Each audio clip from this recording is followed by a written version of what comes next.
Fala aí, pessoal do primeiro ano. Bom, vou terminar aqui o PET 4 com vocês. Primeiro vou pedir desculpa aí porque eu tava resolvendo os problemas aí com os vídeos do YouTube. Agora coloquei até meu rostinho aí nas aulas pra vocês não morrer de saudade. Então vamos lá. Eu vou reativar o Google Classroom e vou passar todas as aulas para lá. Então, quando vocês forem entregar as atividades, vou deixar lá meu telefone certinho. Quem não tiver meu número aí, só perguntar para seus colegas, com certeza eles vão ter. E é isso aí. Daí eu só vou aceitar por lá. Daí o aluno que não tiver, o celular não tem o programa e tal, daí vocês podem entregar para mim pelo WhatsApp mesmo. Mas eu vou preferir por lá, porque daí fica mais fácil de eu fazer o controle de quem está fazendo e quem não está fazendo. Então vamos lá, semana 3 e 4 aqui do primeiro ano. Então, o eixo temático aqui, ó, cultura política e construção do Estado Nacional Brasileiro. Vai aqui desde a independência do Brasil, que é 1822, até o começo da República, que a gente chama de República dos Presidentes que não são militares, ou mais conhecida como República do Café com Leite. O tema: os embates políticos culturais no processo de construção e afirmação do Estado Nacional. As habilidades que vocês têm que desenvolver estão aqui, falando do fim da escravidão e tal. E vamos para os exercícios para não ficar grande o negócio. Então aqui está falando um pouquinho do segundo reinado. Então no caso aqui é o reinado de Pedro II, né, Dom Pedro II, que ele inicia o, a posse com 15 anos de idade, então bem novinho, né? Praticamente com a idade suas. Ele já comandava um país inteiro. E vamos lá pro texto. Tá aqui, ó, tá a foto do menininho aqui, ó, todo arrumadinho, né, de imperador. Vamos para as atividades. Aqui está falando um pouco do segundo reinado, que está falando que a economia do país era a base de exportação de café, cacau, açúcar, fumo. Estava falando também que começou também a industrialização no Brasil. Fala também sobre a Lei Eusébio de Queiroz que proíbe o tráfico de escravos no Brasil, né? Então o Brasil começou a passar a importar mão de obra estrangeira. Então começaram a chegar os italianos, japoneses, alemães, etc., para cá, para substituir a mão de obra escrava negra. E assim vai. Então o textinho é bem grande, ó. Tem bastante informação legal aí. Não deixa de ler não, seus bandos de mandioca. Então lê esses trem aí. Vamos lá. Responda segundo texto. Cite as características da política do segundo reinado. Bom, você pode ver aqui, ó, no primeiro parágrafo, que a gente tem aqui, ó.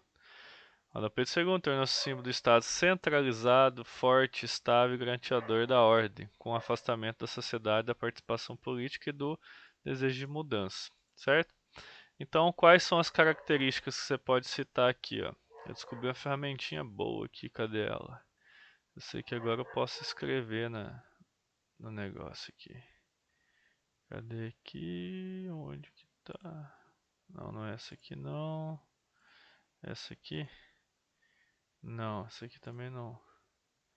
Uai, onde que eu vi essa ferramentinha que era boa?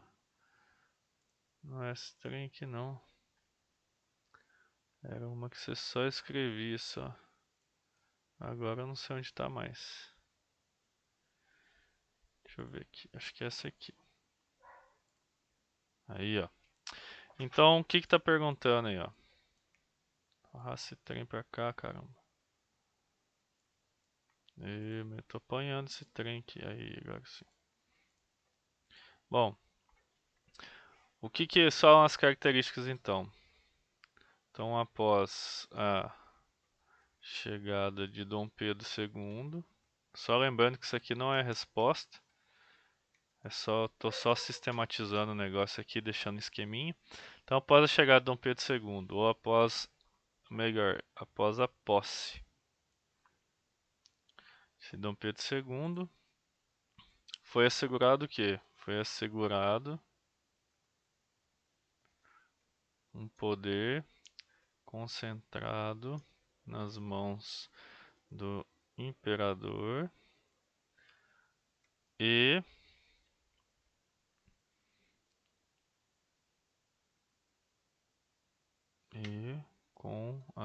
substituição. Agora tem que colocar outra janelinha aqui. Substituição da mão de obra escrava pela dos trabalhadores livres. Então você pode comentar várias coisas, não só isso, como também a parte da industrialização. Você pode comentar o que o Brasil exportava. Então você pode fazer várias coisas. Pode falar que o Império adotou o parlamentarismo. Então você pode falar várias coisas aqui relacionadas com a política, certo?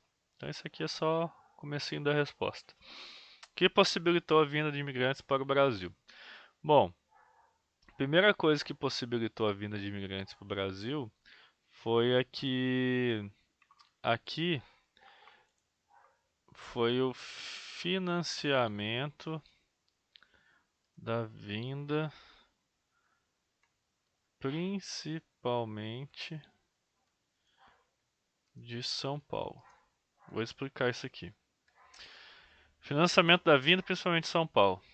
O que acontece? São Paulo, que era o estado mais rico do Brasil, e ainda era, ele pegou e financiou a vinda de estrangeiros para cá. Então o que ele fez?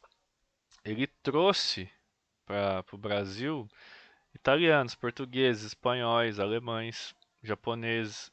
Ele pagava a passagem deles, eles vinham para cá para ter um trabalho.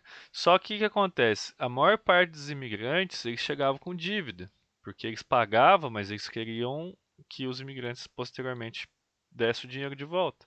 Só que o que acontecia? Quando eles chegavam nas fazendas, os fazendeiros meio que exploravam eles. Então, a dívida deles só aumentava, porque eles precisavam de ferramenta para trabalhar, e quem vendia era o dono da terra. Quem vendia era o dono que a gente chamava de coronel, né? Daí, para ele morar, pagava aluguel. Para ele fazer alguma coisa, pagava. Então, a dívida só aumentava. E com isso, os imigrantes começaram a se revoltar. E, e revoltar, e sair, ir para outros lugares, tentar uma vida melhor. Tanto é que a imigração no Brasil é forte no Sudeste e no Sul. Então esses imigrantes também foram para outros lugares, certo? Então é mais ou menos isso. Foi o financiamento da vinda, principalmente a de São Paulo, certo? Outros estados também tiveram alguns tipos de financiamento, só que o estado que mais acolheu esses imigrantes foi o estado de São Paulo. Eles chegavam no porto que chama Porto de Santos, onde tem o time de futebol lá, certo? Então vamos lá. Quais os sistemas de trabalho estabelecidos com os imigrantes durante o segundo reinado? Bom, tem alguns sistemas aqui, ó, que ele fala aqui no texto. Quer ver? Deixa eu tentar achar aqui. Vou até grifar aqui. Grifar nada, né? Porque eu perdi também a ferramenta. Eu tô mais perdido que segue o tiroteio nesse trem aqui. Eu lembro que tinha uma ferramentinha aqui, achei. Bom, quer ver? A parte de migração aqui. Questões sociais, imigrantes chegavam fazendo com dívidas. Aqui, ó, que eu tava falando pra vocês, ó. Eles chegavam com dívidas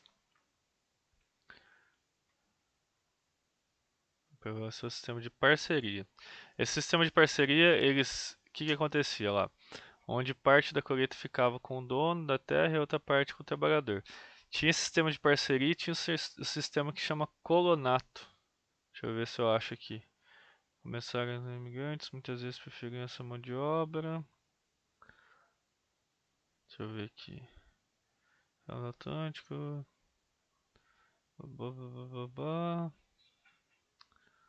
País de origem, sistema por isso acabou fracassando. Então, aqui ó, a década de 70 ó, foi um sistema de colonato, onde eles recebiam salário para o plantio e outra remuneração de acordo com a colheita. Então, esse sistema de parceria, a parte da produção ficava para o dono da fazenda e parte ficava para o trabalhador. Agora, no sistema de colonato, eles recebiam um salário, então eles já sabiam quanto que eles iam receber.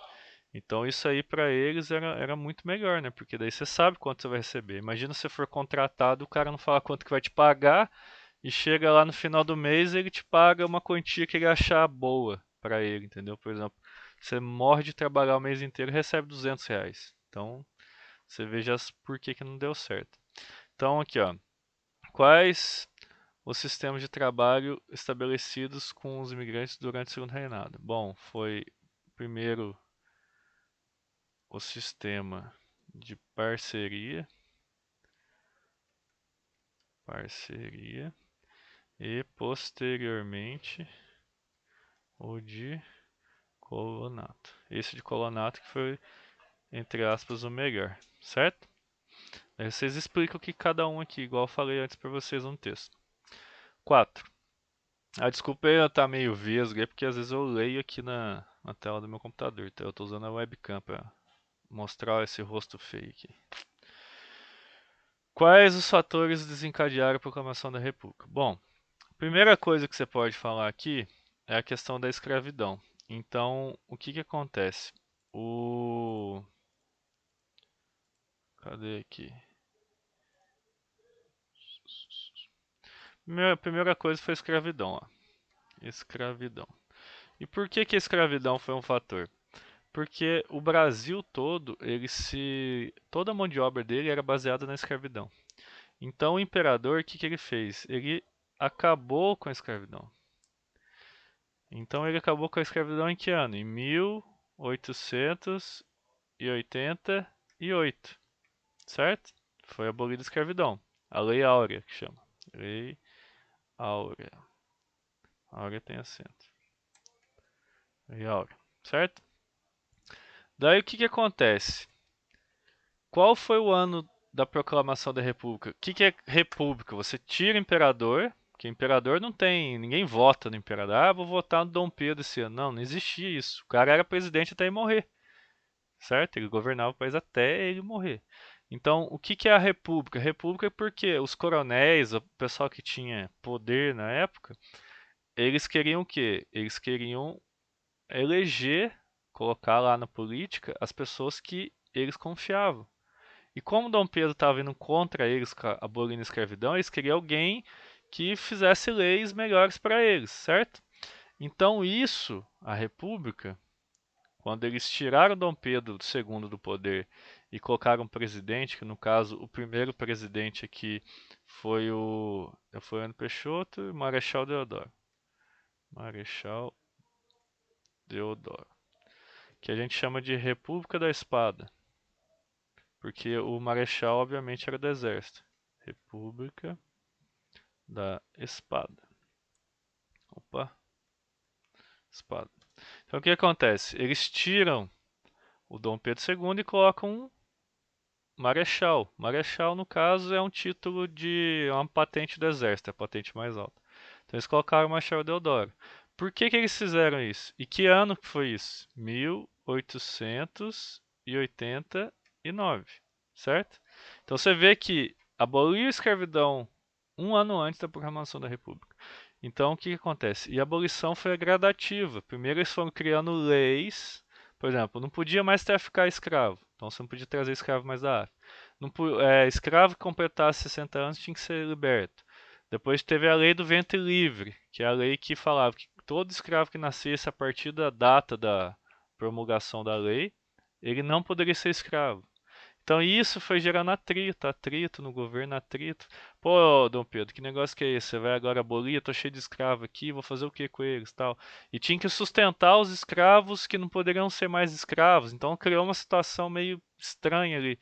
Então culminou na abolição da escravatura. Então eles, em repúdio ao governo, eles meio que se revoltaram e tiraram Dom Pedro II. Além das questões econômicas também e várias outras questões, certo? Então é só dar uma lidinha aqui que vocês vão entender melhor. Então eu não vou responder para vocês, eu vou explicar. Beleza? Então vamos para a semana 4 rapidinho para a gente terminar aqui, para o vídeo não ficar tão longo. Então aqui está falando da Primeira República, né? 1889 1930. É o período da história brasileira que se inicia com a proclamação da República em 15 de novembro de 89. É também conhecido como República Velha ou República Oligárquica. ou República da Espada, certo? Esses três nomes aí que eles vão colocar. Então vamos lá. Aqui tá falando, tem bastante coisa, tá falando até de Getúlio Vargas aqui, ó, no poder, certo? Responda o segundo texto. No caso aqui, só para vocês não confundirem. Deixa eu só voltar aqui, ó. Uma coisa que eu até comentei, só que eu falei errado, ó. 1889 começa a República da Espada. Só que ela dura, se eu não estou enganado, 7 anos só. Então ela vai ali mais ou menos até 95, 1895, 96. Depois disso começam os presidentes civis. Então os dois primeiros presidentes do Brasil foram militares, que é o Marechal Deodoro e depois o Floriano Peixoto. O Deodoro ficou 1 ou 2 anos, se eu não estou enganado. Depois o Floriano Peixoto ficou mais 4 ou 5 anos. Depois dos outros presidentes, foram todos civis, tá? São todos, tipo, igual a gente mesmo. Mas só que eram pessoas que tinham poder, beleza? Então vamos lá. Aqui uma fotinha que ilustra isso, ó. Uns dois coronéis aqui, um tanto de capanga, que no caso aqui representado pelos estados, ó. E aqui uma cadeira que obviamente é o presidente da República.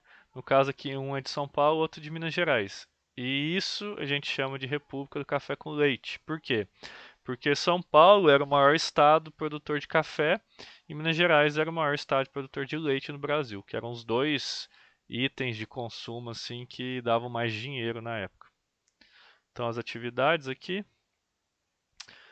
Quais as características políticas da Primeira República? Bom, uma coisa que tem que ter como característica principal é isso aqui, ó. Vou escrever para vocês aqui, ó, que a gente chama de coronelismo. O que é o coronelismo? Como na época as pessoas que tinham grana, tinham poder, eram os coronéis, que a gente chama também de barões ou barões do café, eram pessoas que tinham grandes fazendas e tinham muita influência. Tanto é que tinham tanta influência que esse negócio aqui, ó, voto de cabresto, foi criado nessa época. Por quê? Porque as pessoas na época tinham o direito de votar. Principalmente as pessoas letradas, tá? Os analfabetos não tinham, mas as pessoas letradas tinham. Tanto é que o índice de analfabetismo no Brasil diminuiu muito nessa época. Porque as filhas dos coronéis, normalmente, elas tinham formavam tudo e viravam professoras, né, dessas pessoas que trabalhavam na roça. Então, essas mulheres que foram responsáveis em fazer essas pessoas lerem e escreverem e poder votar. E quem eles iam votar? Quem os coronéis, os barões mandavam eles votar. Então, essa Primeira República foi meio que mandada somente por essas pessoas. Então, como que era a política? Era totalmente influenciada pelos coronéis ou barões de café, certo? O que o Estado republicano tinha por princípio garantir? Bom, aqui, ó, olha lá, eu vou grifar aqui para vocês, ó. Eu vou ler aqui, daí fica mais fácil. Aqui, ó, o Estado republicano tinha por princípio garantir segurança, ordem pública, propriedade, além de ter mudado a forma de governo sem alterar. Aqui, ó, vou grifar aqui, ó. Aí, ó.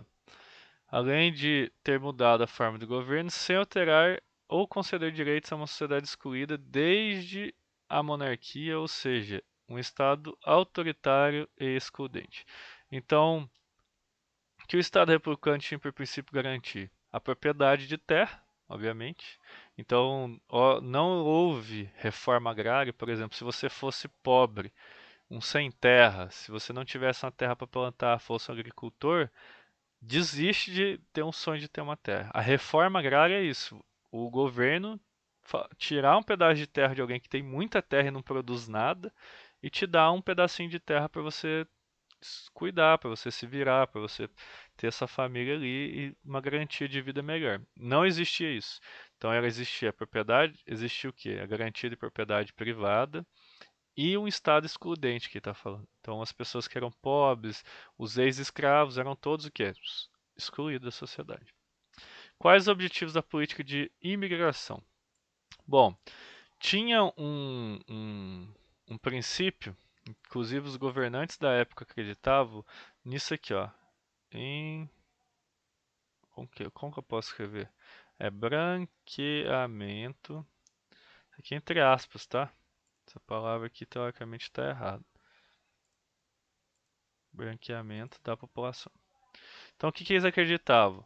Além de substituir a mão de obra negra nas fazendas, etc., eles acreditavam que se trazer imigrantes de fora, eles aos poucos iam branquear a sociedade. Então, eles iam ter filhos com essas pessoas que eram negras e esses descendentes cada vez mais seriam brancos. É uma coisa totalmente idiota de se pensar e totalmente racista na época.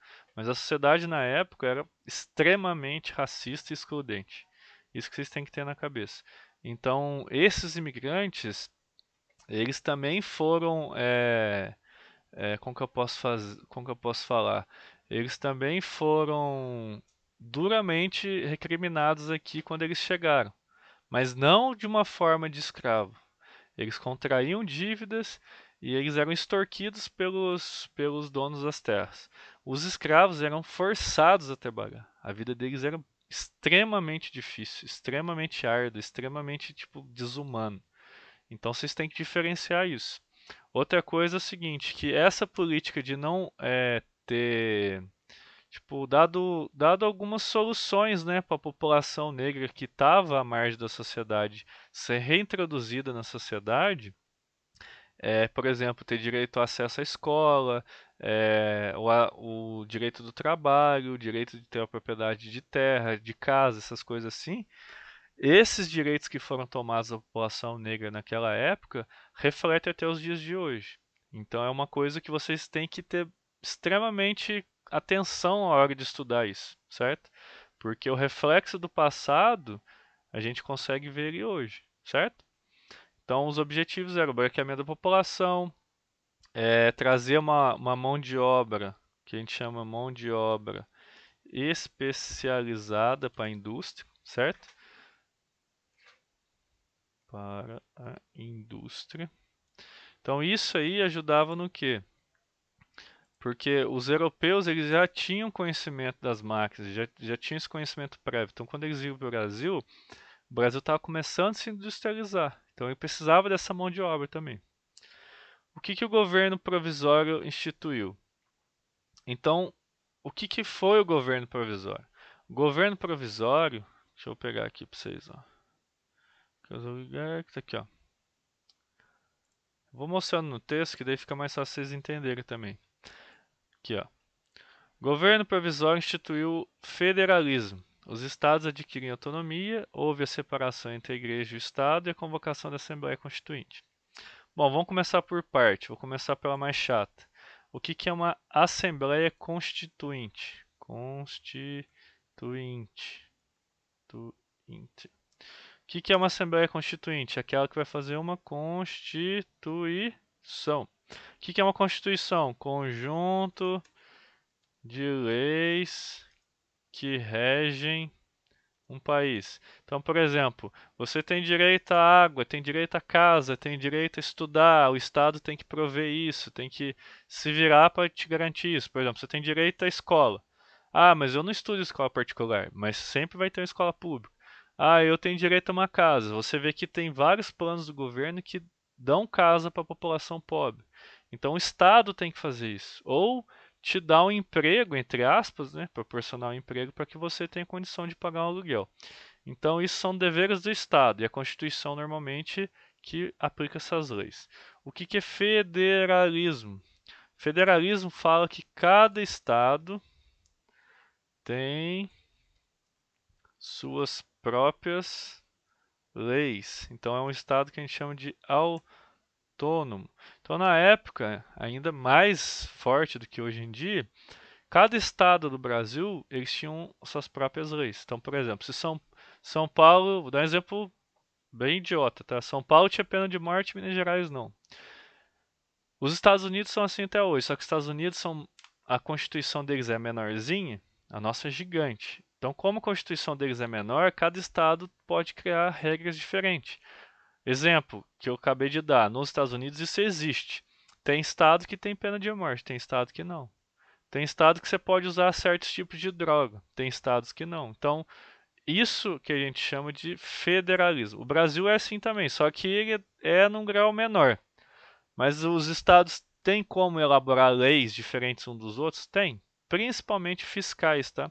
O imposto, por exemplo, no estado de São Paulo, de certos tipos de coisas, são menores que de Minas Gerais. Então, por isso que a gente vê assim na TV, ah, combustível em São Paulo é mais barato que Minas. Por quê? Por causa do imposto, certo? E assim vai. O que é coronelismo? Até respondi, né? É um governo que tem influência das pessoas que a gente chama de coronéis. Quem eram os coronéis? Deixa eu digitar aqui. Os coronéis eram os donos das terras e pessoas influentes, certo? Influentes que tinham dinheiro. Beleza? Terminei aqui com vocês então. Aqui tem as referências, né? Onde o pessoal pesquisou para fazer tudo isso aqui para vocês. Então até o PET 5. Daí no PET 5 eu quero que vocês mandem para mim as respostas lá pelo Google Sala de Aula, beleza? Eu vou criar lá semana por semana e vocês vão me mandando as respostas lá. Pode tirar foto, se quiser eu vou deixar lá um espacinho se vocês quiserem escrever também, preencher um formuláriozinho e me mandar, o que vocês acharem melhor, beleza? Então até a próxima aí, boa semana para vocês. Abraço.